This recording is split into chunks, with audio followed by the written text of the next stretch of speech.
Hello, everyone. I am Shauna Parker, and today I will be telling you about the impact and history of the musical Cats. So, first, we have T.S. Eliot, which you may have heard of him. He's a very famous poet, and he wrote a lot of super dark poems, but he also wrote some light ones, including a series of poems and short stories about these cats. And he would send these to his godchildren and to his relatives to read. And later the poems were published, and they caught the attention of Andrew Lloyd Webber, who was super famous. Um, he had an EGOT, right? Emmys, Grammys, Tonys, all kinds of awards, millionaire. And he was a fan of T.S. Eliot's poems and decided that he wanted to turn his poems into a musical. And that is how we got Cats. Cats is a super iconic, famous musical. I'm sure you've heard of it. You might hate it, but today we're going to talk some more about it. So, how did Cats come to be? Well, first we have Andrew, and he was the composer. He came up with all the music for the production. And for a production, you need a producer, which brings us to Cameron Mackintosh, the producer of the project. And he brought on Trevor Nunn to direct the musical. And then we have Gillian Lynn, who was the choreographer, and her experimental choreography would actually later bring a snag in getting the production to happen. So there were some problems at the beginning when these four people were trying to make Cats happen. So they were struggling financially, and some critics were not impressed with the concept. They were saying that there was a lack of a story, and there was. In the musical, it's more like a collection of songs about different characters and the different kinds of cats that are in the play. And there is a concept. There's like a special moon, and when there's a special moon, the cats hold this ball to figure out who is going to go into their next realm of life. But it's very broad and not very centric to the play. And so people were not interested because of this lack of story. And there was also a lot of experimental presentation going on with the choreography with Gillian Lynn. She was combining a lot of jazz and ballet and putting it into this theater production. And in London, in West End, where they were trying to make the production happen, dance wasn't a huge part of theater yet. It wasn't common. And it was sort of unheard of to have dance be a central part of your production. And she was combining all these elements and also trying to get the dancers to move like cats. And people were like, "You're really making a musical about cats?" They were confused. They did not understand that it was not just for kids, and that it could be kind of like seriously themed and interesting. People were ready to dismiss it, and they were confused at this whole spectacle that they saw trying to take place.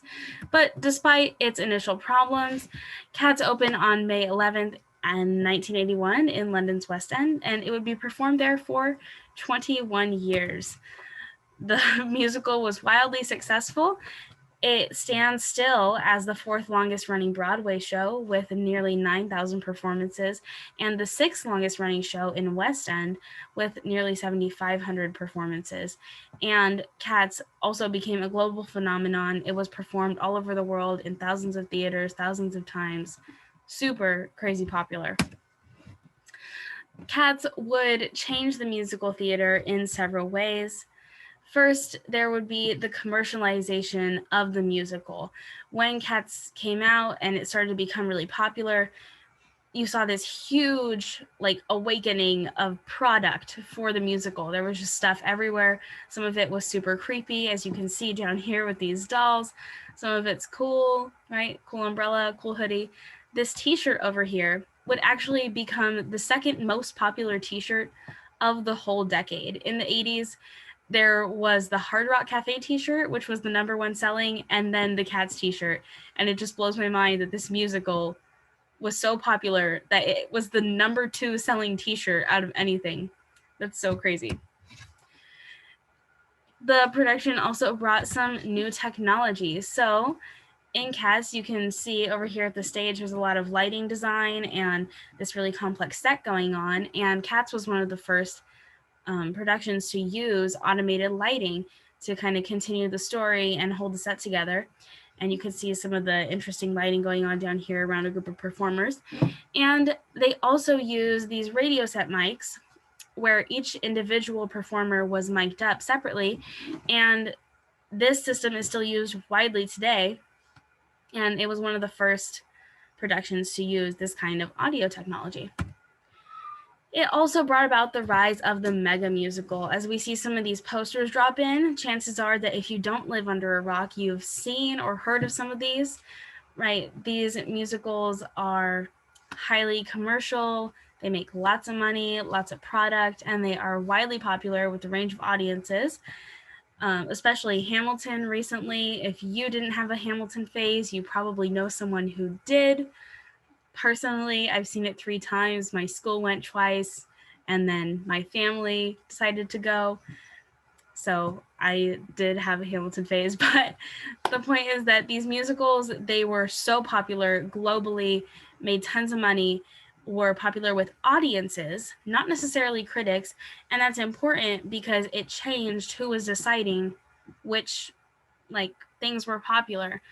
The critics, their say was important, but now you have families and their friends deciding what musicals they're going to see and what musicals they're going to like. And Cats is still around in pop culture. In the show Glee, there's kind of this scene, it's a little famous, where one of the characters buys tickets to Cats and the other one's like, no, Cats has been gone for 11 years, calm down. And the song Memory has also been covered over 600 times. You've probably heard it somewhere. Recently, in recent years, not super recently, but in Diary of a Wimpy Kid, that is a song that Patty Farrell sings when she's singing at the school and makes Roderick cry because he's so brought to tears. And to mention Cats in pop culture, I'm sure that you've heard of the movie that was made a couple years ago and was a disaster. The people I've heard who have seen it says that they're still trying to forget it and that it was horrifying and terrifying and traumatizing. So, just be careful with what you do with old projects and trying to make them new. But to wrap everything up again, Cats was a musical. It started out as questionable, sort of unstable project, and then it would morph into this highly successful musical that was kind of the first of its kind. And the mega musical would go on to transform the genre and lead to musical theater, making global and huge commercial impacts. And my sources are from these wonderful documentaries I found, and also Wikipedia, because they have endless information. Thank you, everybody.